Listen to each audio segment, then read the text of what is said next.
Guardé las cintas en una caja de herramientas durante años, escondidas bajo tornillos oxidados y guantes viejos.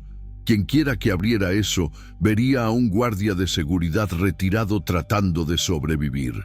Nadie hubiera imaginado que existían imágenes capaces de reescribir la historia de un país entero. Videos en los que el apellido Pinochet no aparece en libros, discursos o retratos oficiales, sino en sobres gruesos, llenos de dinero, deslizándose sobre mesas de madera oscura. Es gracias a estas cintas que dejé de existir. A finales de los 80, Santiago parecía demasiado tranquilo. Las calles limpias, los edificios silenciosos, los eventos oficiales impecablemente organizados.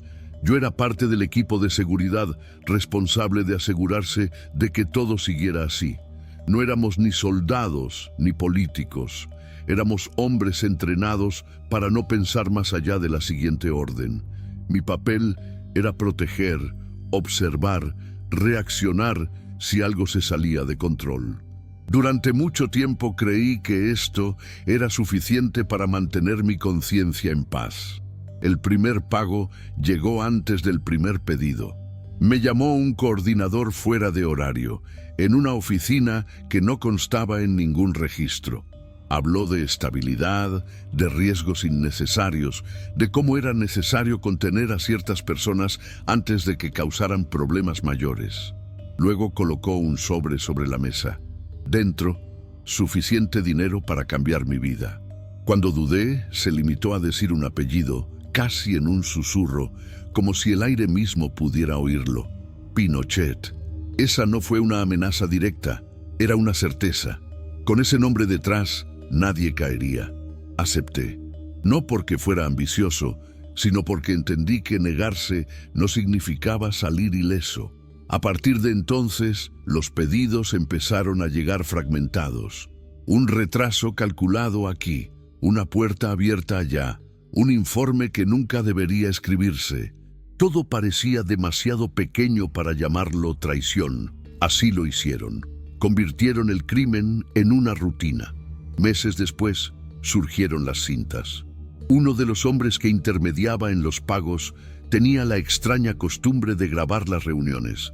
Dijo que era una garantía para todos. Un día, puso uno de ellos en mis manos y me dijo que me lo quedara. Cuando miré, vi figuras importantes sentadas en una sala oficial, discutiendo nombres, fechas y silencios. Vi que se contaba dinero. Escuché órdenes claras de comprar lealtades dentro de la seguridad. Y escuché más de una vez que el apellido Pinochet solucionaba cualquier problema. En ese momento entendí que no estábamos protegiendo a la gente.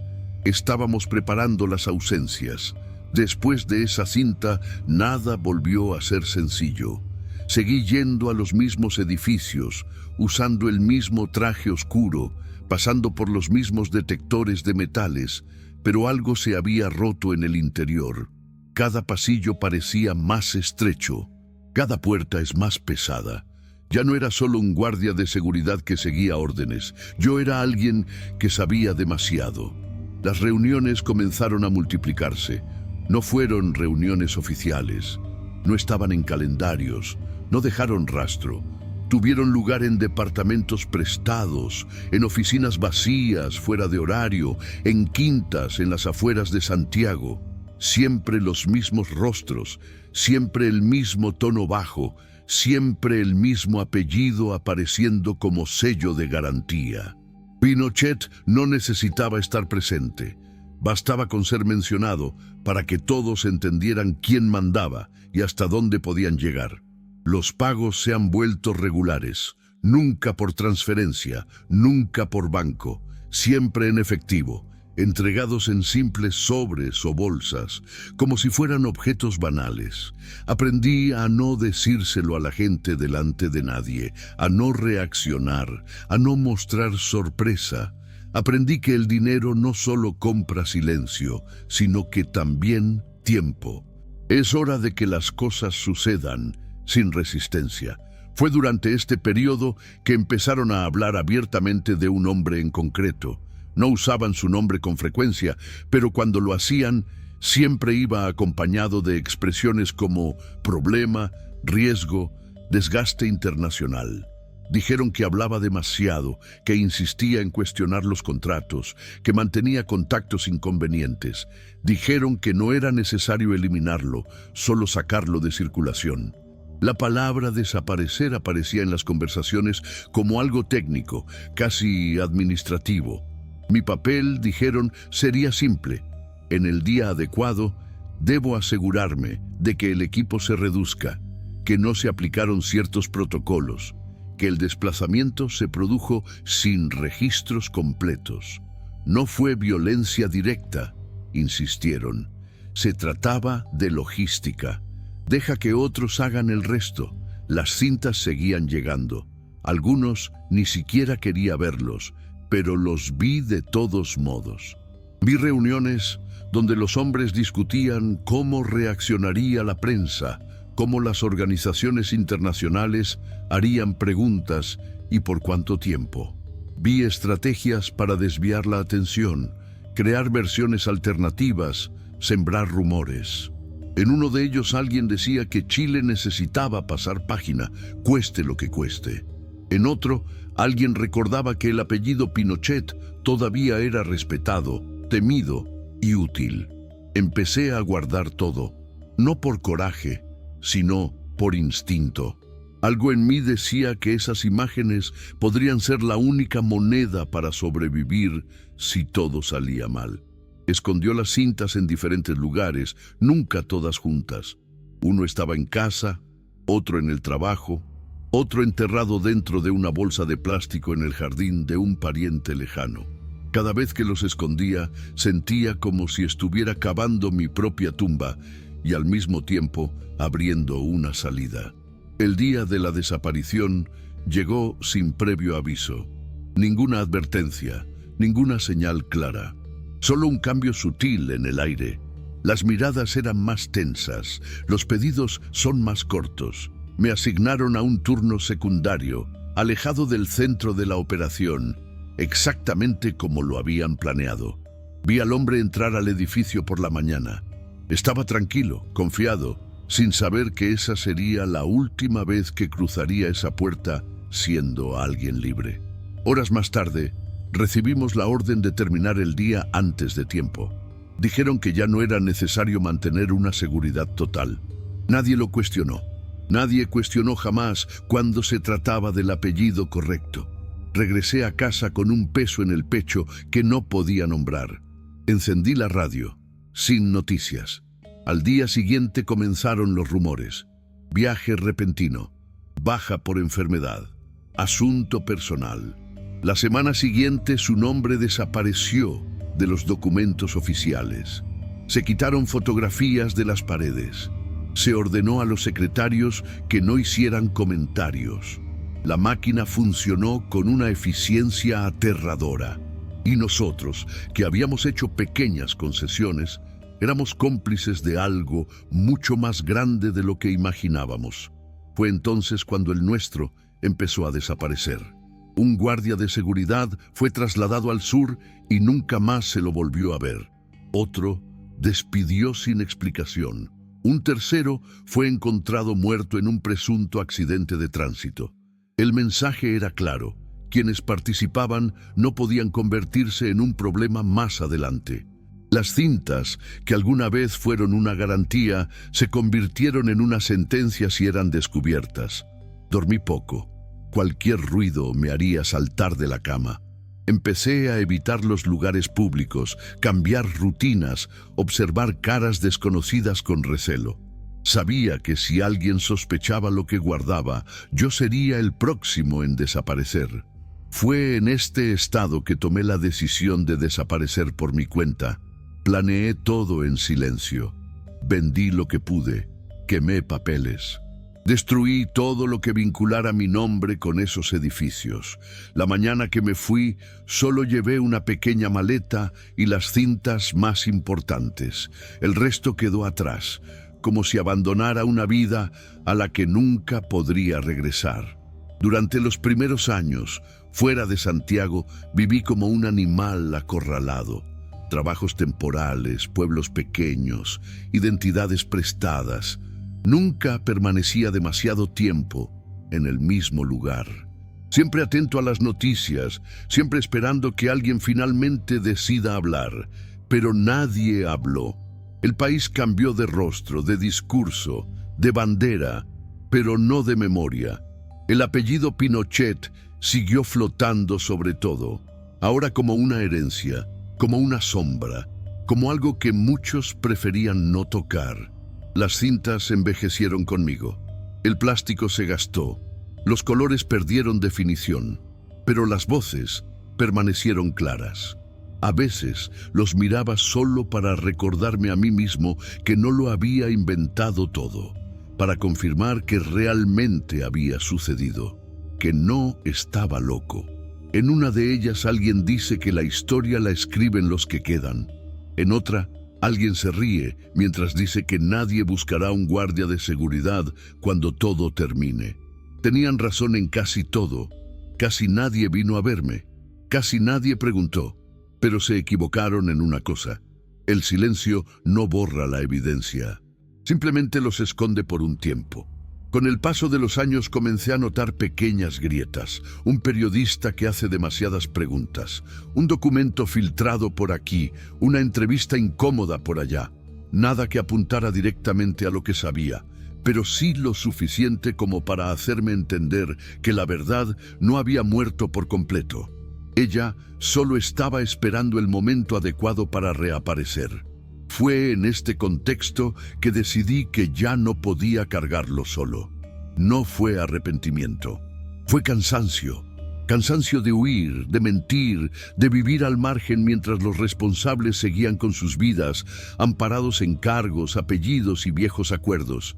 Sabía que si hablaba no habría retorno, pero también sabía que si permanecía en silencio, estaría perpetuando el mismo sistema que había destruido tantas vidas. Las cintas todavía están conmigo, algunas intactas, otras marcadas por el tiempo. En todos ellos se repite el mismo patrón: poder, dinero, silencio. Y siempre, como un eco constante, el apellido Pinochet lo utilizó no como ideología, sino como instrumento. Un nombre que compró puertas abiertas, conciencias tranquilas y ausencias cuidadosamente planificadas. Permanezco oculto, no solo por miedo, sino porque sé que lo que tengo entre manos sigue siendo demasiado peligroso. Cada imagen, cada voz grabada, es una pieza de un rompecabezas que muchos prefieren mantener incompleto. Pero el peso de esto ya no recae únicamente en mí. Y cuanto más pasa el tiempo, más claro resulta que la historia oficial de Chile ha dejado lagunas demasiado grandes como para ignorarlas. Con el paso del tiempo, comencé a comprender que desaparecer no significaba estar a salvo. Simplemente significaba posponer el momento en que todo volvería a la superficie. Viví durante años, viendo desde la distancia cómo Chile cambiaba de ropa, pero no de huesos. Nuevos discursos, nuevas promesas, nuevas palabras para viejos acuerdos. La gente hablaba de transición, de democracia, de futuro, pero los rostros que había visto en las cintas seguían apareciendo en diferentes puestos, en juntas directivas, en fundaciones, en empresas privadas que nacieron de la nada y crecieron demasiado rápido. Aprendí a reconocer estos patrones incluso cuando nadie más parecía darse cuenta. Bastaba escuchar un apellido, ver una fotografía en un periódico y notar una coincidencia de fechas.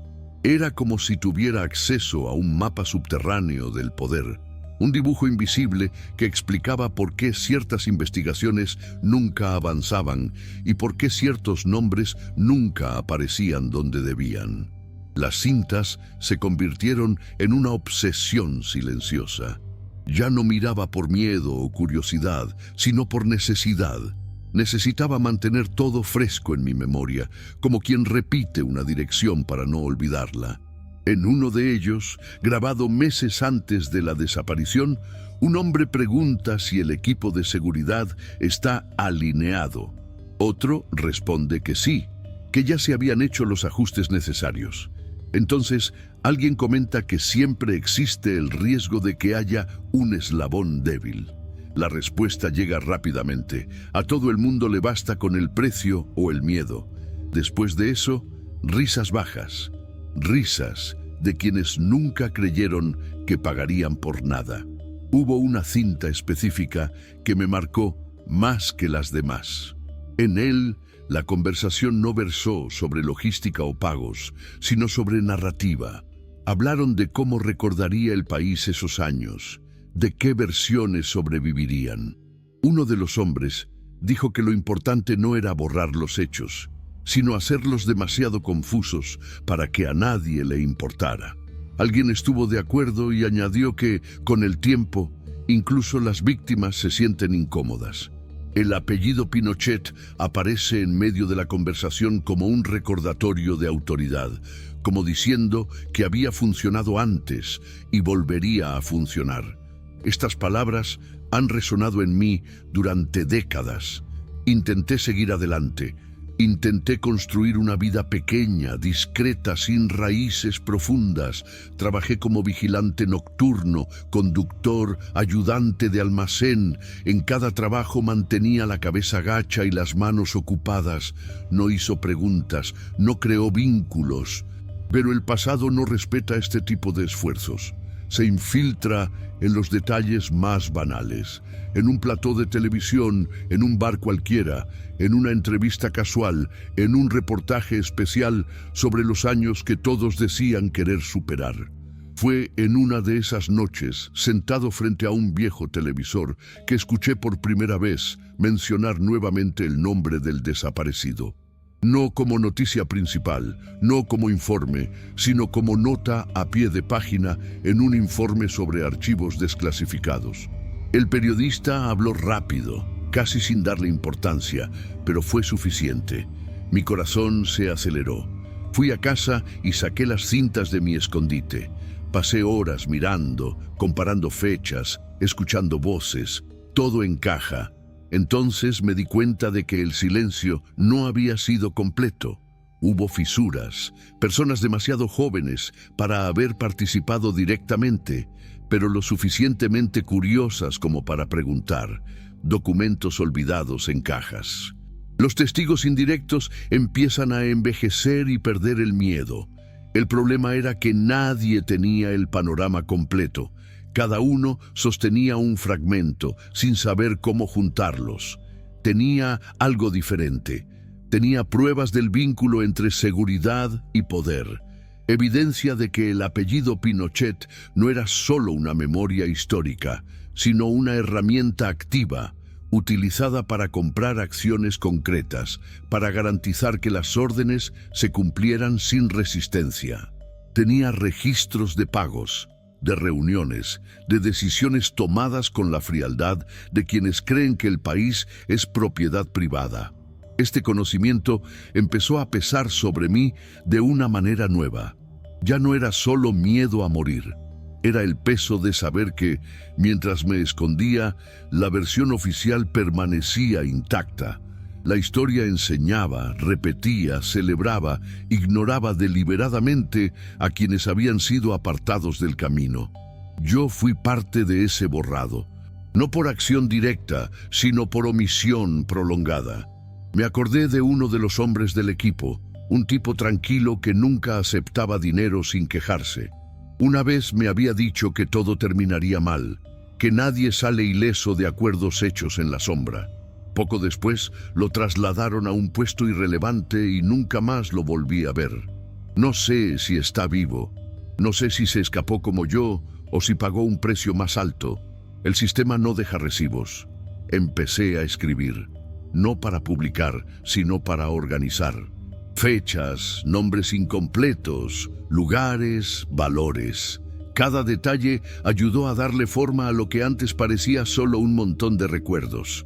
Cuando puse todo por escrito, me di cuenta de lo meticuloso que era el plan. No se improvisó nada.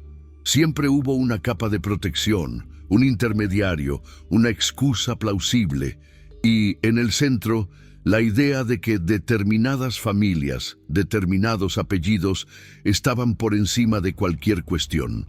El miedo volvió con fuerza cuando me di cuenta de que alguien había hecho preguntas sobre mí. Un conocido lejano comentó, sin saber quién era realmente, que había personas tratando de localizar a ex miembros de seguridad de esa época. Dijeron que era para una investigación histórica. Lo sabía mejor. Este tipo de interés nunca es neutral. Puede significar justicia. Podría significar limpiar los cabos sueltos. Cambié de ciudad una vez más. Cambié de trabajo. Corté contactos. Pero esta vez me llevé algo diferente. La decisión de no dejar que terminara conmigo simplemente muriendo en silencio. Todavía no sabía cómo ni cuándo, pero sabía que esas cintas no podían desaparecer conmigo. Eran más que mi protección. Eran una acusación silenciosa, esperando a alguien dispuesto a escuchar. Empecé a observar a periodistas, organizaciones, abogados, gente que hablaba de memoria, de reparación, de verdad. Personas que parecían entender que la transición no había sido completa, que había pactos no escritos que sostenían la apariencia de normalidad. No confié fácilmente. Años de vivir en las sombras enseñan que cada mano extendida puede ocultar algo más. Aún así, comencé a considerar la posibilidad de contacto. Las noches se hicieron más largas. Dormí poco, pensé demasiado. En sueños volví a ver esas habitaciones, esas mesas, esos sobres. Me desperté con la sensación de que alguien estaba llamando a la puerta, incluso cuando el pasillo estaba vacío. El pasado no se contenta con ser recordado, exige ser enfrentado. En una de las últimas cintas que revisé, grabada casi al azar, alguien dice que el mayor error sería hacer infelices a los testigos. Otro responde que los testigos se cansan, envejecen y mueren. Nadie se molestó en borrar por completo esos registros. Confiaron demasiado por miedo. Confiaban demasiado en el poder del apellido Pinochet para mantener todo bajo control. Quizás subestimaron el peso de la culpa. Tal vez hayan olvidado que incluso un guardia de seguridad, alguien entrenado para obedecer y desaparecer, algún día puede decidir que ya ha desaparecido lo suficiente. Llegó un momento en que permanecer oculto se volvió más peligroso que hablar. No fue una decisión repentina ni heroica. Era la acumulación de noches de insomnio, de noticias a medias, de viejos rostros que aparecían como fantasmas en los reportajes de aniversario, siempre tratados como figuras distantes, casi abstractas.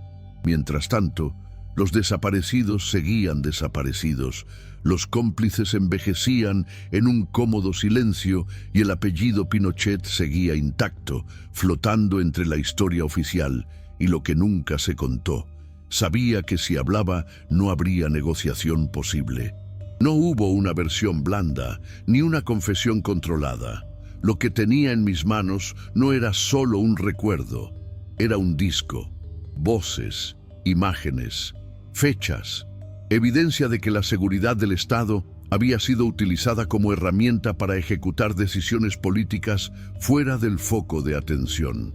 Evidencia de que el dinero se distribuyó no para proteger vidas, sino para garantizar ausencias permanentes. Antes de salir de las sombras, revisé todo por última vez. Miré las cintas con atención casi clínica. Hice una pausa, retrocedí, avancé. En uno de ellos alguien comenta que no es necesario que la historia sea cierta, solo lo suficientemente coherente como para ser aceptada. En otro, un hombre dice que si algo sale mal, la culpa siempre recae en los niveles más bajos. Escuchar esto después de tantos años fue como recibir una sentencia tardía, pero certera. Siempre supieron que nosotros, los guardias de seguridad, seríamos prescindibles. Pensé en los colegas que no sobrevivieron al silencio. Pensé en los que desaparecieron, en los que fueron rechazados, en los que murieron sin entender del todo en qué se habían metido. También pensé en el hombre cuya ausencia lo justificaba todo. Un nombre eliminado de los registros, una silla vacía, una familia condenada a respuestas vagas. Ninguna transición democrática devolvió a estas personas. Ninguna ceremonia oficial habló de ellos. Entonces decidí que la verdad ya no podía limitarse a un archivo oculto. Busqué a alguien fuera de los círculos habituales, alguien que no había participado, que no debía favores, que no temía el peso de un apellido. No fue fácil. La desconfianza es un hábito difícil de romper, pero encontré oídos atentos, pero cautelosos. Mostré fragmentos, nunca todos a la vez. Observé reacciones. Esperé. Cuando finalmente entregué las copias completas, sentí algo cercano al alivio, mezclado con un miedo nuevo y más concreto. Ya no era el miedo abstracto a ser encontrado, sino el miedo real a las consecuencias. Sabía que a partir de ese momento, nada dependería solo de mí. Los vídeos seguirían su propio camino. Podrían ser negados, cuestionados y atacados. Pero ya no podrían borrarse junto conmigo. No me engaño pensando que esto corrige el pasado. No trae a nadie de vuelta. No deshagas las opciones. Yo era parte del mecanismo. Acepté dinero. Ajusté protocolos. Fingí no verlo. Esta culpa no se disuelve con una confesión. Queda pesado, definitivo. Lo que cambia es que ya no es solo mío. Chile ha aprendido a vivir con silencios convenientes. Aprendió a llamar transición a lo que a menudo era simplemente acomodación. Aprendió a preservar los apellidos como si fueran símbolos intocables, separados de las acciones cometidas en su nombre. Lo que muestran estas cintas es que el poder no desaparece, sino que se adapta. Cambia de discurso, cambia de forma, pero mantén los mismos métodos cuando nadie esté mirando. Todavía estoy fuera del mapa oficial, no aparezco en listas, no doy entrevistas con la cara al descubierto, no busco la absolución pública. Mi papel ahora es diferente, es asegurar que el material exista, circule, sea analizado, comparado, discutido. Es para evitar que todo esto se reduzca a rumores o conspiraciones, porque hay voces en estas grabaciones que no dejan lugar a dudas. Hay dinero contado. Hay órdenes claras. Está el uso explícito del apellido Pinochet como garantía de impunidad. Quizás intenten desacreditarlo todo. Quizás digan que es venganza, engaño, oportunismo. Es el guión habitual. Pero la verdad tiene una característica incómoda. Sobrevive incluso cuando intentan enterrarla. Y cuanto más pasa el tiempo, más difícil resulta soportar versiones frágiles. No sé cuánto tiempo más me quedará. No sé si esto resultará en demandas, revisiones oficiales, nuevas investigaciones o simplemente más debate. Solo sé que ya no podría soportarlo sola. El silencio me convirtió en cómplice durante demasiado tiempo. Hablar es la única manera de romper este ciclo, aunque sea tarde, aunque sea incompleto. Si alguien escucha esta historia y se siente incómodo, ese es el efecto esperado. No fue hecho para consolar, ni para ofrecer finales limpios. Se hizo recordar que, detrás de narrativas bien organizadas, hay decisiones tomadas a oscuras, pagadas con dinero y protegidas por nombres que abarcan generaciones. Soy el guardia de seguridad desaparecido, el hombre que lo vio, que lo aceptó, que huyó y que ahora habla. Las cintas existen, las voces son reales. El resto, de ahora en adelante, ya no depende solo de mí. Si quieres seguir los próximos capítulos y otras historias de investigación como esta, suscríbete al canal.